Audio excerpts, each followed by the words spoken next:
C'est la période des vacances, c'est vrai, il y a pas mal de va-et-vient. Un jour, tout le monde va se décider de venir le même dimanche, et on sera très étonnés. En attendant, je ne dois pas chanter. Je vous encourage quand même d'être fidèles au rendez-vous, aux réunions, au culte, d'être à l'heure. Ça commence à 10 heures. Parfois, on a de plus en plus de retard en disant c'est pas grave, c'est pas grave. Oui, mais de temps en temps, j'aime aussi vous rappeler que, eh bien, par respect pour les autres, d'être à l'heure, c'est bien si possible. Voilà. Donc, je reprends la série et aujourd'hui, ce sera suite et fin de cette série du travail en équipe. Le travail en équipe, et puis pour ceux qui étaient là tout au début de cette série, on a un problème culturel parce qu'on n'a pas forcément une facilité culturellement de travailler en équipe. Le français, c'est un individu. Il aime être sur son vélo, lui contre la montagne. Il aime le défi personnel. Il aime réussir personnellement. Il aime montrer ce qu'il sait faire. Il aime assumer. Le travail d'équipe est seulement pour certains. Les équipes, on les retrouve au travail. On les retrouve dans le monde sportif, on les retrouve aussi dans le monde musical, dans les groupes, dans les orchestres. On a besoin d'apprendre à travailler ensemble. Un musicien ne peut pas décider qu'il va être la star de l'orchestre. Non, il a son rôle à jouer, il a sa partition, il a son instrument et il doit se ranger dans l'ensemble et être conduit par le conducteur. N'est-ce pas? Et donc cette notion de travail d'équipe est extrêmement importante pour le chrétien, parce qu'il n'est pas seul, n'est-ce pas Régine? On n'est pas seul dans notre coin, moi et Jésus. On doit apprendre à faire équipe avec ceux avec qui Dieu nous met. Et donc ce matin, j'aimerais aller plus loin dans cette série de messages. Et puis bientôt, je vais commencer une autre série que je vais intituler « Le Saint-Esprit et toi ». Le Saint-Esprit et toi. Ça, c'est la prochaine série qu'on va aborder. Mais ce matin, j'aimerais, comme titre à ce message, j'aimerais donner comme titre à ce message « L'assemblage d'une équipe ». L'assemblage d'une équipe. Et pour ça, nous avons un superbe verset que nous allons lire en deux versions, parce que la première version, c'est Louis II.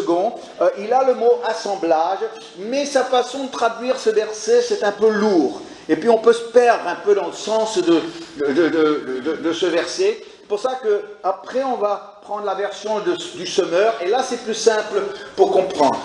C'est de lui, Jésus, et grâce à tous les liens de son assistance, que tout le corps c'est qui? Le corps c'est nous, que tout le corps, bien coordonné et formant un solide, dit le mot, assemblage, un solide assemblage, tire son accroissement selon la force qui convient à chacune de ses parties et qui s'édifie lui-même dans, dites-le, l'amour. S'édifie lui-même dans l'amour. Vous voyez, la façon dont c'est rassemblé tous ces éléments, c'est un peu confus. Alors on va aller relire ce verset dans la version du semeur. Et là on va retrouver le même sens, mais avec peut-être une meilleure suite ou logique dans ce qui est présenté. La Bible du semeur. C'est de lui Jésus que le corps, nous, tout entier, tire sa croissance pour s'affermir dans l'amour, sa cohésion et sa forte unité, lui venant de toutes les articulations. J'aime ce mot. Vous avez des articulations, vous, dans votre corps?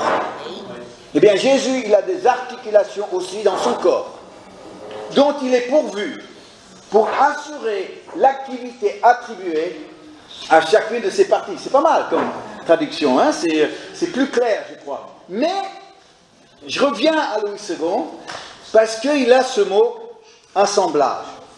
Pour parler du collectif chrétien, il y a plusieurs mots. J'ai des mots que je préfère et d'autres mots que je préfère moins. Je préfère moins le mot « église », pas parce que c'est pas biblique, parce que c'est biblique, mais parce qu'aujourd'hui, ce mot a une connotation de bâtiment ou d'institution. Et aujourd'hui, s'il y a une chose qu'on n'est pas, c'est une institution. S'il y a une chose qu'on n'est pas, c'est un bâtiment de pierres mortes. On est des pierres vivantes, évidemment. Il y a un autre mot qu'on pourrait utiliser, que je préfère, le mot communauté. Quand on utilise le mot communauté, on parle de l'appartenance, on appartient à une communauté, on parle du relationnel entre nous. On appartient à telle famille plutôt qu'à une autre famille, à telle communauté plutôt qu'à une autre communauté. J'aime aussi le mot assemblée. Pourquoi? Parce que assemblée entraîne le sens du fonctionnement d'un groupe de gens. Il y a, pour avoir une assemblée, il est nécessaire d'un assemblage. Parce que sans assemblage, il n'y a pas d'assemblée. Et oui. Donc une église est une assemblée d'hommes et femmes qui d'abord sont rassemblés pour ensuite être assemblés.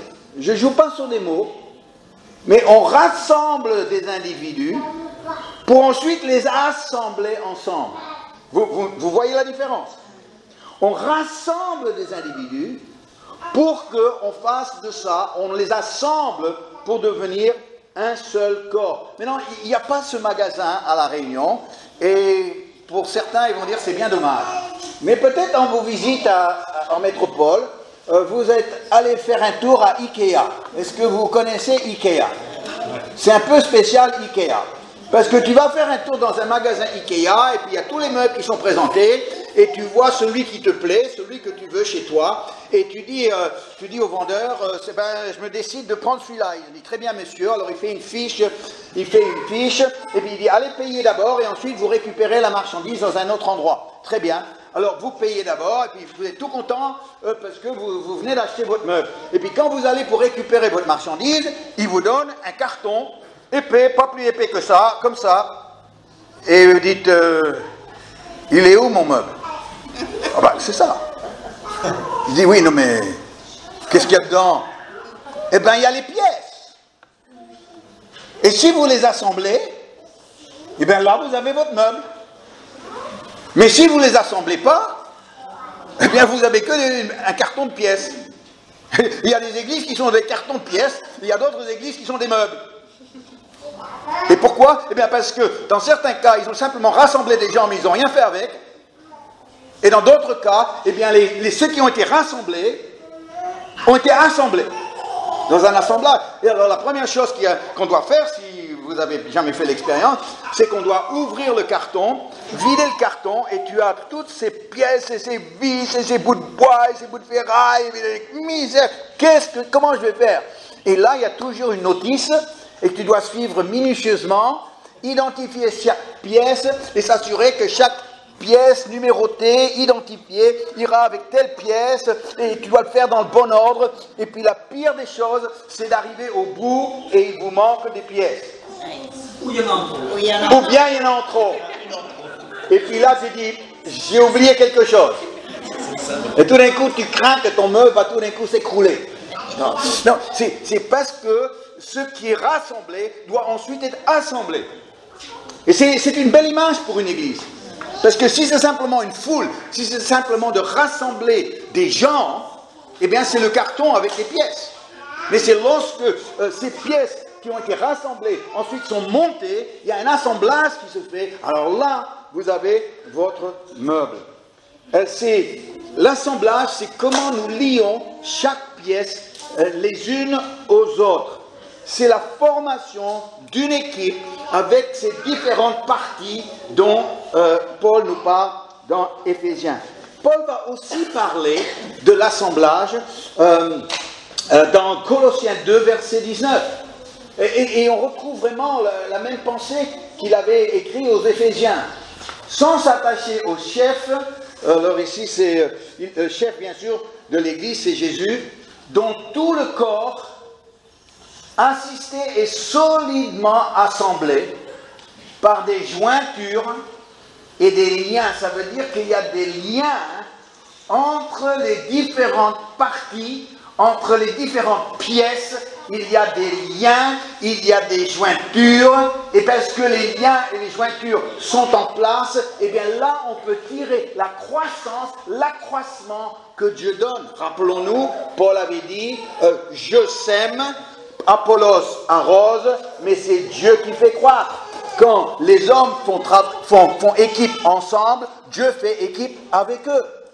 Si on ne fait pas équipe ensemble, Dieu ne peut pas faire équipe avec nous. Et c'est ici la même chose qu'il dit, parce que le corps est solidement assemblé, parce qu'il est assemblé avec des jointures et des liens, maintenant ce corps peut tirer son accroissement que Dieu donne. Ce sont les liens qui permettent aux pièces de fonctionner ensemble. Je ne suis pas mécanicien, moi. Mais j'ai quand même, je sais un tout petit peu comment ça marche, comme vous. Alors, la direction d'une voiture, ça consiste à quoi? Eh bien, vous allez me dire 4 roues et un volant. Si je vous donne 4 roues et un volant, qu'est-ce que vous allez faire avec? Une brouette. Tu peux faire tout ce que tu veux avec ton volant, ça ne va pas marcher. Pourtant, vous avez vos 4 roues et vous avez votre volant. Mais c'est toutes les articulations, c'est tous les liens qu'on ne voit pas, qui fait que maintenant, il y a un lien qui existe depuis le volant jusqu'aux 4 roues. Ça veut dire que maintenant, la direction peut fonctionner parce que les différents éléments, eh bien, sont liés à travers des jointures et des liens. Combien de fois c'est le cas? Paul continue à parler de liens. Il parle des liens qui nous permettent de fonctionner ensemble. Quels sont ces liens entre toi et moi et toi, qui va nous permettre de toi et moi fonctionner ensemble? Voilà la question. C'est intéressant comme question. C'est intéressant. Toi, tu as une richesse, moi j'ai une richesse. On est fait pour fonctionner ensemble, mais il faut qu'il y ait un lien, comme avec les roues et le volant. Il faut qu'il y ait un lien entre toi et moi pour que nous puissions vraiment faire équipe. Alors c'est là où Paul va encore parler des liens. Et il va en parler dans Ephésiens 4, versets 2 et 3. En toute humilité et douceur, avec patience. Alors je répète parce que ce sont des mots qui ont lourdes conséquences pour nous. En toute humilité et douceur, avec patience, vous supportant les uns aux autres avec amour. Ah, j'aime ça. J'aime ce mot supporter. On va finir. Vous efforçant de conserver l'unité de l'esprit par le lien de la paix. Ça veut dire qu'il y a un lien de paix qui doit exister entre nous, entre toi et moi, pour que nous puissions fonctionner ensemble. Et comment est-ce qu'on va établir ce lien de paix qui est la raison pour laquelle l'unité de l'esprit est préservée? Si toi et moi nous sommes en paix, eh bien l'unité de l'esprit est préservée entre toi et moi. Et comment est-ce qu'on peut créer ce lien de la paix? Eh bien en verset 2, eh bien on découvre l'humilité, la douceur, la patience et supporter. Avec amour. Avec amour, merci. Tout un programme là, hein? Avec humilité, si moi j'ai de l'humilité envers toi, si moi j'ai de la douceur envers toi, si j'ai de la patience envers toi, si je peux te supporter toi, et j'ai de l'amour pour toi, nous avons un lien de paix qui est établi, qui préserve l'unité d'esprit et qui nous permet de fonctionner et tirer notre croissance. Fabuleux ça! Et si, j'aime beaucoup ce mot en français, de supporter les uns aux autres, ou supportant les uns aux autres. Moi, j'aime beaucoup ce mot en français. Pourquoi? Parce que, qu'est-ce que c'est supporter quelqu'un? Eh bien, c'est savoir les porter. J'ai su porter telle personne. Est-ce que vous me comprenez? J'ai su porter Olivier dans le bus ce matin. J'ai supporté. Il m'a poussé à ma limite, mais j'ai supporté. Tu vois? Et vous devez me supporter. Hein? Ça va? Dans l'amour. Et moi, je dois vous supporter. Je dois savoir vous porter. Ça fait partie de ce lien de paix tellement important qui doit être créé entre nous pour préserver l'unité de l'esprit et nous permettre de fonctionner. Alors, répétons, l'humilité. Si tu es orgueilleux, on ne va pas travailler ensemble. Parce que l'humilité est indispensable pour que deux personnes travaillent ensemble, pour le Seigneur. S'il n'y a pas de la douceur, s'il y a de la dureté, si on a du rentre-dedans, a rien qui casse une équipe que quelqu'un qui veut faire du rentre-dedans. Il y a besoin d'une douceur, il y a besoin de savoir une certaine diplomatie, comment dire les choses, comment prendre les autres, dans la douceur et pas dans la dureté. Amen. Si j'ai entendu un amen là, dans les vestiaires. Et patience, parce que patience, c'est bien, patience, parce que tout n'est pas parfait, puis on doit attendre que le Seigneur nous amène à la perfection, mais courage les amis, on va vers la perfection, ça prend un peu plus de temps, c'est tout, avec toi. Et avec moi. Et c'est pour ça que cette patience nous permet d'aller jusqu'à ce que ce lien de paix soit vraiment établi pour nous permettre de fonctionner. C'est quand même très fort ça, hein? Un lien de paix indispensable dans le corps pour pouvoir travailler ensemble, pour pouvoir préserver l'unité de l'esprit. Et ce lien de paix prend forme à travers deux personnes qui sont dans l'humilité, dans la douceur, dans la patience, supportant l'un et l'autre avec amour. C'est l'Église parfaite. Elle est là. Non, pas Espace sans frontières. Non. Oh non, il suffit de regarder son pasteur, vous allez tout de suite comprendre. Non, et puis, et te regarder toi, Farid aussi. Non, pas que moi. Non, mais là, l'Église parfaite, elle est là. L'Église parfaite. Elle existe, Paul le dit. Regardez Colossiens 3,14, l'Église parfaite, qui arrive en un instant, mais par-dessus. Alors par-dessus, on arrive au bout. Tu vois, c'est la dernière chose qu'on met sur soi, par-dessus. Hein.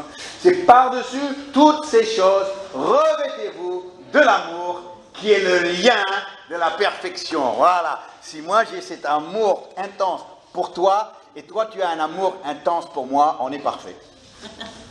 On a le lien de la perfection. Et ce lien nous permet de fonctionner ensemble. Ce lien nous permet que deux personnes très différentes l'une de l'autre, mais qui sont faites pour travailler ensemble, faites pour faire équipe, et bien maintenant ils peuvent le faire parce que le lien qu'on vient de dire, le lien de paix, a été établi. À la maison, nous avons un petit problème avec notre Wi-Fi. Je crois qu'on n'est pas les seuls. On a l'ordinateur qui est là, et on a la 9 box qui est là. L'ordinateur est allumé avec tout son potentiel. Et la 9 box, elle est allumée avec tout son potentiel. Mais les deux peuvent seulement travailler ensemble si le signal est fort. Mais le problème, c'est que chez nous, le signal n'est pas toujours très fort. Il est très instable. Et régulièrement, tous les jours, eh bien, il y a coupure au niveau de notre connexion et il y a un message qui apparaît sur l'écran de l'ordinateur. Pas de réponse, cette page n'est pas disponible. Les deux sont allumés, les deux ont toujours leur potentiel, mais pas de réponse parce que la page n'est pas disponible. Et aujourd'hui, s'il n'y a pas un lien qui est créé entre nous pour pouvoir travailler ensemble, si le signal n'est pas fort, si le signal est faible, si le signal est instable, eh bien, on va avoir un message, pas de réponse, cette personne n'est pas disponible. Ou bien il y a un autre message qui dit l'Internet n'est pas connecté. Les deux appareils sont branchés, mais l'Internet n'est pas connecté. Pour que deux appareils travaillent ensemble, ils doivent être connectés. Soit par un réseau, soit par un câble. Ils doivent être connectés. Alors l'apôtre Paul, c'est une mine d'or pour voir ce principe qui est dans le vécu. Les compagnons de Paul, c'est toute une étude à faire dans la parole de Dieu. Il avait de nombreux coéquipiers, l'apôtre Paul. En fait, quelqu'un les a comptés. Il a compté dans les Actes des Apôtres et dans les Épîtres, il a compté jusqu'à 43 personnes mentionnées comme coéquipiers de Paul. 43, ça fait beaucoup. Hein. Et ils ont voyagé ensemble, ils ont travaillé ensemble, ils ont fait de la prison ensemble, ils ont prêché ensemble, et Paul les a envoyés en mission, parfois ensemble. Et Paul parle souvent de leur travail, pour faire connaître l'Évangile et de s'occuper de l'Église. Mais de temps en temps, Paul laisse glisser un mot, ou glisser une phrase, qui révèle le lien qui existait entre lui et la personne. C'est quelque chose qu'on peut facilement ne pas voir en lisant. Tellement qu'il est dans la mission, tellement qu'il est dans l'action. Et on ne voit pas le Paul sensible aux autres. Et c'est seulement de temps en temps qu'il laisse apparaître sa grande sensibilité par rapport à ses coéquipiers. On va prendre quelques exemples de ce que je viens de vous dire. Le premier en date, évidemment, c'est Timothée. 1 Corinthiens 4, 17. Alors Paul ouvre son cœur aux Corinthiens par rapport à Timothée. Il dit ceci. Pour cela, je vous envoie Timothée, qui est mon enfant bien-aimé et fidèle dans le Seigneur. Alors là, il est en train de nous dire quelque chose. Il dit qu'il y a un lien dans son équipe avec un jeune qui, pour lui, est son enfant bien-aimé, fidèle dans le Seigneur. Ça veut dire que Paul est en train de dire que dans une équipe, il peut y avoir des relations père-fils. De dire mon enfant bien-aimé montre qu'ici, on n'est pas simplement dans l'action, on est aussi dans la relation. On est dans l'affection. On est dans ce lien qui est fort entre deux personnes qui servent Dieu.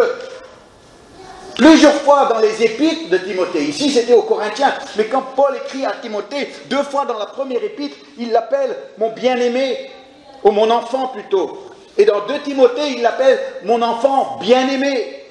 Pourquoi? Eh bien parce qu'il était son enfant. Il était bien-aimé. Paul était un homme qui avait de l'amour dans son cœur. Il avait un attachement, il avait des liens très forts dans l'amour pour ceux avec qui il travaillait, notamment Timothée. Vous savez, c'est quelque chose de curieux et je ne sais pas comment je vais vous en parler, mais à différents moments, surtout les personnes qui ont donné leur vie au Seigneur avec moi, ils me disent, Vincent, pour moi, tu es mon père spirituel. J'ai entendu déjà nombreuses fois, et même dernièrement, Danny, n'est-ce pas? Et alors, je dois vous avouer qu'il y a eu un temps où ça me rendait mal à l'aise. Parce que, bon, sur le coup, ça me fait chaud au cœur, mais après, j'ai l'impression que, je vais vous décevoir. Parce que je ne serai pas à la hauteur de vos attentes. Et pourtant, on peut avoir cette relation. Ce qui était plus difficile, c'était quand quelqu'un qui était plus âgé que moi venait me voir en disant « Je veux que tu sois mon père spirituel ». Je dis « Non, tu es plus vieux que moi ». Mais maintenant, je comprends ce que ça veut dire. Je comprends et je l'ai souvent entendu ici à l'île de la Réunion, et je crois que c'est parce qu'il y a un énorme déficit au niveau de la maturité des pères ici. Combien de personnes ont souffert dans une relation avec père-fils? Combien de personnes, le père n'est pas une référence pour eux? Et quelque part, ils souffrent de ça. Ils auraient voulu qu'ils aient un père avec qui ils étaient vraiment proches, avec qui ils pouvaient vraiment parler, un père qui allait vraiment prendre le temps de pouvoir leur apprendre la vie. Et puis là, ce n'était pas le cas. Au contraire, c'était quelque chose de dur, pénible. On a eu un bel exemple la semaine dernière, n'est-ce pas, pour ceux qui étaient là. Et c'est là où je dis oui, je crois que tout être humain et tout chrétien a besoin d'une référence, a besoin de modèles, a besoin d'exemples. Et c'est ce que j'ai souvent entendu. Et vous êtes tout gentils quand c'est mon anniversaire, vous mettez des posts comme « Tu es un exemple pour moi ». Je dis « Mais combien de gens me disent ça ?» Et il dit « Oui, c'est vrai, ils ont besoin des exemples. Ils n'ont pas eu dans leur foyer. Ils n'ont pas eu dans leur enfance. Ils n'ont pas eu dans leur maison. Ils ont besoin des exemples. » J'ai dit là, si c'est le cas, eh bien je suis prêt à assumer ça. Si un père spirituel, c'est être un exemple pour vous, eh bien je le serai. Si un père spirituel, c'est quelqu'un qui peut vous donner de bons conseils, qui va vous aider à avancer avec le Seigneur, eh bien je suis prêt à faire ça. Si un père spirituel, c'est de vous donner de l'amour, de dire que c'est important pour moi, eh bien ça, je peux faire ça aussi. Parce que s'il y a une chose pour que je me prépare pour le dimanche quand je viens au culte, c'est de pouvoir aimer chaque personne telle qu'il est, de leur communiquer l'encouragement, de communiquer mon attention, communiquer l'amour que je porte pour elle. Et si de temps en temps, eh bien, je ne vous dis pas bonjour parce que je parle avec quelqu'un d'autre, ne vous vexez pas.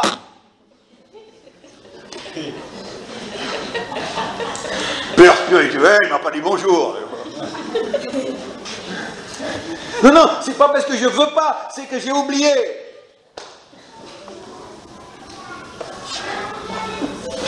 Et Paul, il était prêt à assumer ça avec Timothée. Mon enfant bien-aimé. Et si vous avez besoin de ça de moi, eh bien, écoute, moi je suis prêt à le faire. Mais ne m'appelez pas à 1h du matin quand même.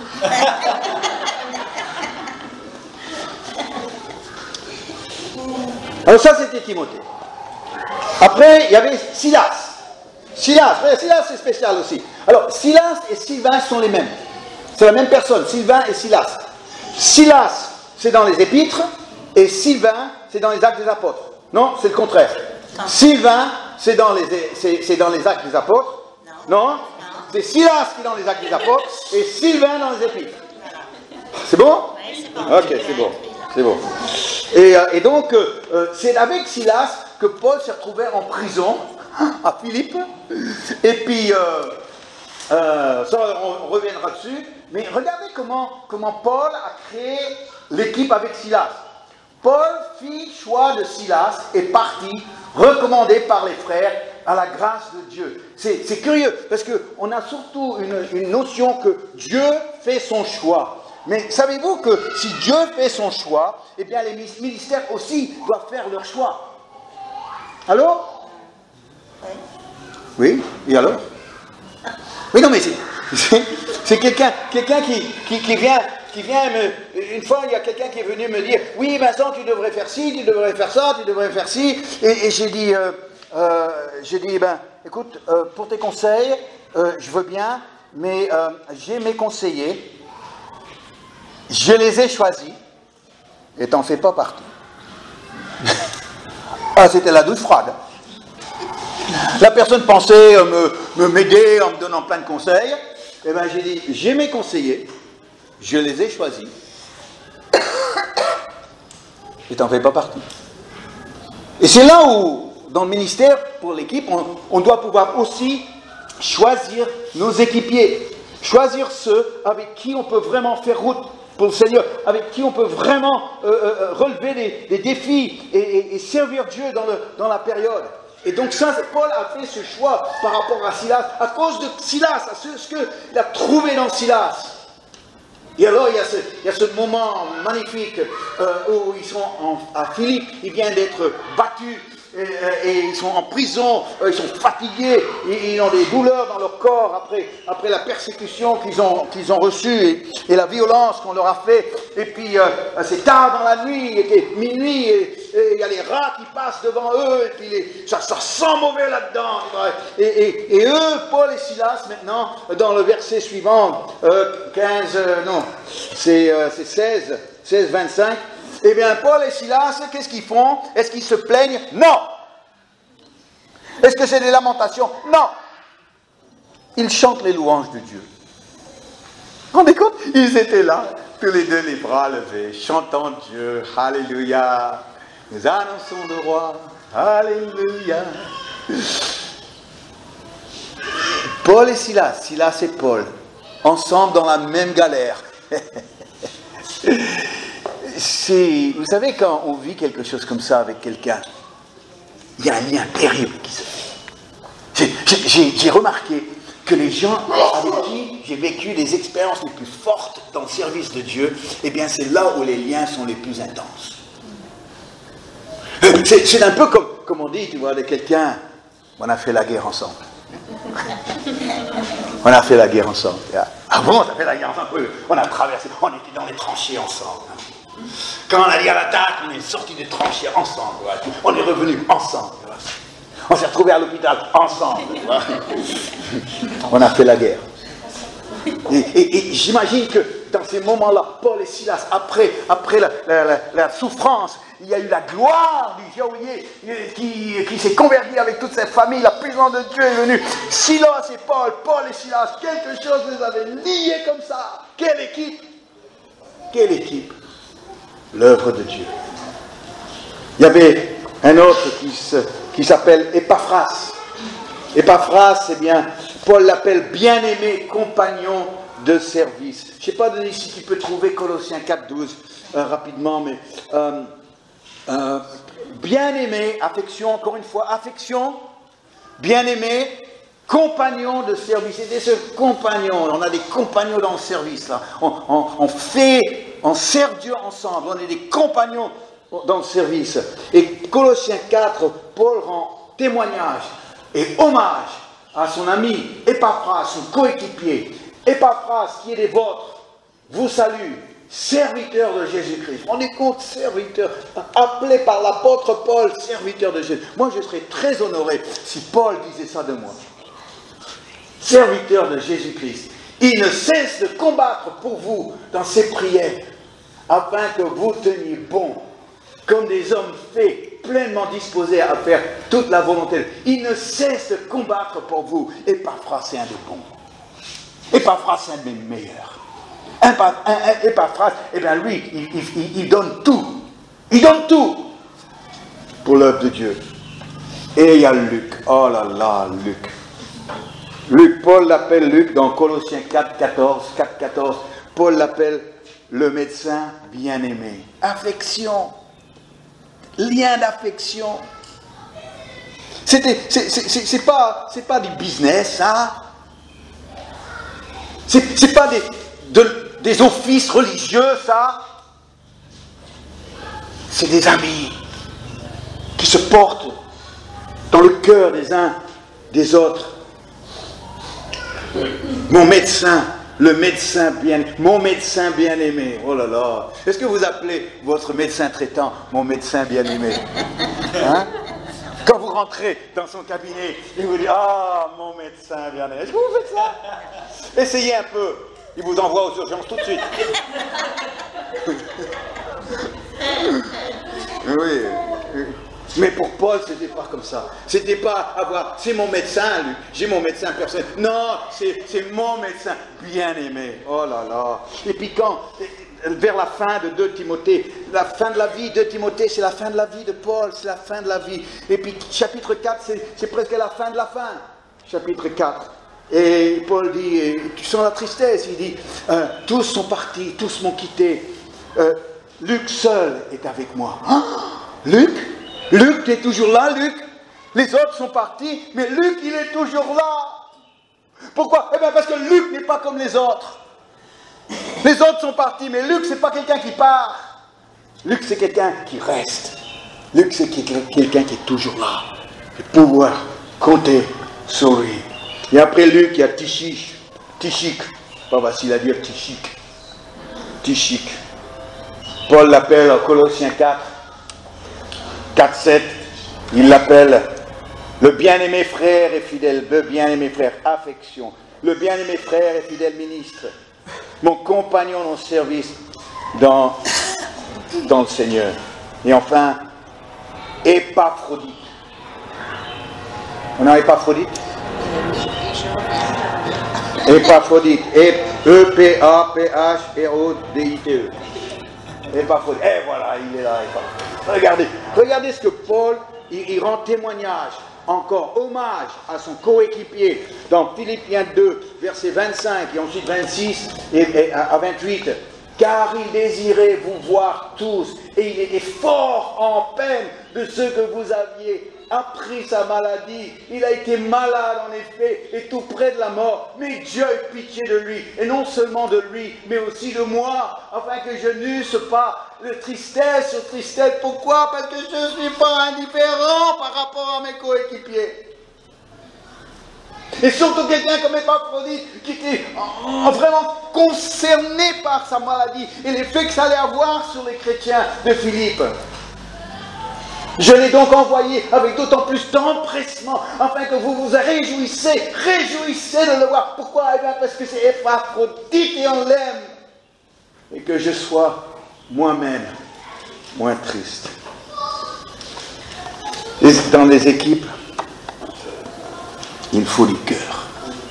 Est-ce que vous me comprenez ce matin? Il faut de l'affection. On n'est pas des collègues. On n'est pas des collègues. On n'est même pas des confrères. Non. On est des compagnons d'œuvre. Bien-aimés. Bien-aimés. Je ne suis pas indifférent par rapport à toi. Je veux ce lien de paix qui préserve l'unité de l'esprit, qui est créé par la douceur, l'humilité, la patience et supporter les uns les autres dans l'amour. Alléluia. Alors pour résumer, aujourd'hui, l'assemblage d'une église qui est une équipe pour Dieu. Au départ, c'est Dieu qui rassemble. Au départ, c'est Dieu qui réunit les équipiers.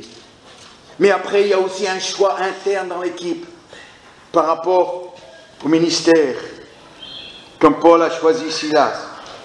Et là, il y a respect, consécration à l'œuvre, la loyauté les uns aux autres. Et par-dessus tout, c'est quoi? Par-dessus tout, c'est l'amour. Pas de jugement, pas de propos blessants, pas d'indifférence. L'amour, par-dessus tout, le lien de la perfection, l'amour. L'amour, c'est pas ce qu'on trouve sur une carte d'anniversaire. L'amour, pour moi, c'est important. Moi, je peux vous dire ma joie d'avoir vécu en équipe depuis 40 ans avec une femme extraordinaire. Ma femme, Denise. On est mariés, on s'aime, il y a beaucoup de joie d'être ensemble, mais avant tout, on était une équipe, des compagnons de service de Jésus-Christ. Et ce qu'on peut vivre en couple, on peut le vivre dans une église. On n'est pas mariés les uns aux autres, mais on peut vivre ces liens de la paix qui va chercher la croissance de Dieu, qui va préserver une unité de l'esprit, qui va permettre à Dieu de faire son travail, et que là, nous allons être étonnés. Moi, je veux faire équipe avec vous. Est-ce que vous voulez faire équipe avec moi? Parce que notre église, ce n'est pas un rassemblement de pièces détachées. Oui. Notre église, ce n'est pas une boîte de pièces d'IKEA, un carton. Nous sommes rassemblés pour être assemblés. Pour la gloire de Dieu. Alléluia. Et c'est ça auquel j'aspire.